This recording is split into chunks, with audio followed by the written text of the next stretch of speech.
नारायण नारायण नारायण श्रीमन्नारायण नारायण नारायण। बोलिए लक्ष्मी नारायण भगवान की जय। कहते हैं पितरपक्ष की जो महिमा है, ये पितरों का दिन है। 15 दिन पितरों का दिन होता है। और जो व्यक्ति जिसके घर में पूर्वज लोग नहीं है, गुजर गए हैं, तो घर में जो भी हो, पुत्र हो, नाती हो, बेटा हो, बेटी हो, जो भी हो, उनके खानदान में, वंश में जो कोई है, तो उनके निवर्तिक पितरों को जल दान अवश्य करना चाहिए। जो लोग अपने पितरों के निवर्तिक जल दान नहीं करते हैं, तो उनके पितर लोग 15 दिन तक नदी के किनारे आकर के अपने पूर्वजों के इंतज़ार करते हैं कि मेरा बेटा, मेरा नाती आकर के मुझे जल प्रदान करेगा। और 15 दिन तक नहीं दिया तो वह गुस्से में आकर के पितर लोग जो है श्राप दे करके चला जाता है। इसलिए कभी कभी देखते हैं कि किसी के घर में संतान न होना, घर में अनेकों प्रकार की कलह होना, अनेकों प्रकार के दुख, दारिद्र्य, ये पितर दोष होता है।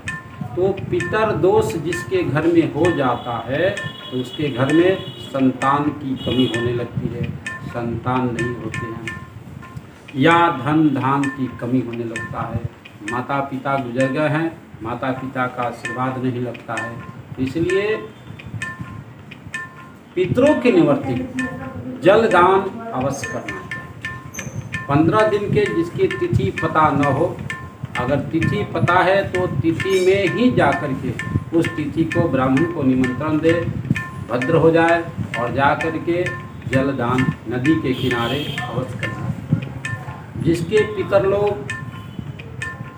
गुजर गए, यानी जिसके पूर्वज में घर में माता पिता, दादा दादी, नाना नानी, काका काकी या और लोग भी नहीं है, तो उनको चाहिए कि अपने ब्राह्मण से पूछ करके तिथि पता करें और उस तिथि को ब्राह्मण को निमंत्रण दे कि आज हमारे पितरों के जलदान देना है। और उनके निवर्तिक जो है नदी के किनारे जाओ, एकम से लेके 15 यानी अमावस्या तक, यानी जिस तिथि के आपके पिता का श्राद्ध तिथि है, उस दिन ब्राह्मणों को 5 ब्राह्मण, 2 ब्राह्मण, 3 ब्राह्मण, न हो तो एक ही ब्राह्मण को भोजन अवश्य करें। और भोजन कराने के बाद भले जल दान करें, उसके बाद ब्राह्मणों को प्रेमपूर्वक भोजन घर पर बुला करके भोजन कराए और उसके निवर्तिक वस्त्र है, आभूषण है, पनही है, छाता है, जो भी सामर्थ्य है कुछ दान करें। ऐसे करने से पितर लोग आपके प्रसन्न रहते हैं, आपके घर में खुशहाली बनी रहती है, आपका जो है जीवन आनंदमय बीतता है। अगर ऐसा आप नहीं करते हैं तो वह घर जो है दोष हो जाता है।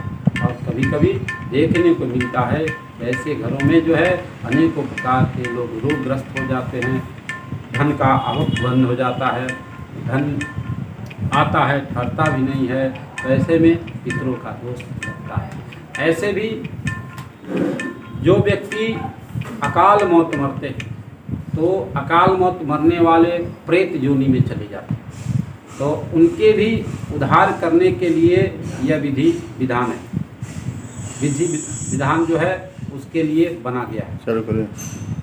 वह विधि विधान को वह कहते हैं कि पितर लोग के निवर्तिक जो प्रेत बन जाता है, आकाश पेड़ से गिर के मर जाए, एक्सीडेंट होके मर जाए, या जल कर के मर जाए, या आग लगा के मर जाए, या जो है फांसी लगा के मर जाए, या जहर खा के लोग मर जाते हैं गुस्सा में आकर के, तो वे लोग प्रेत योनि में जाते हैं।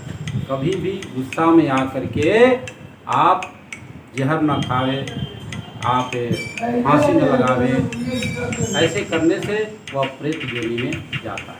तो कहा गया प्रेतों के उद्धार करने के लिए ये बनाया गया है कि प्रेतों के उद्धार करने के लिए या तो भागवत कथा श्रवण करें, या तो गया में ले जा करके उसको बैठा दिया जाए।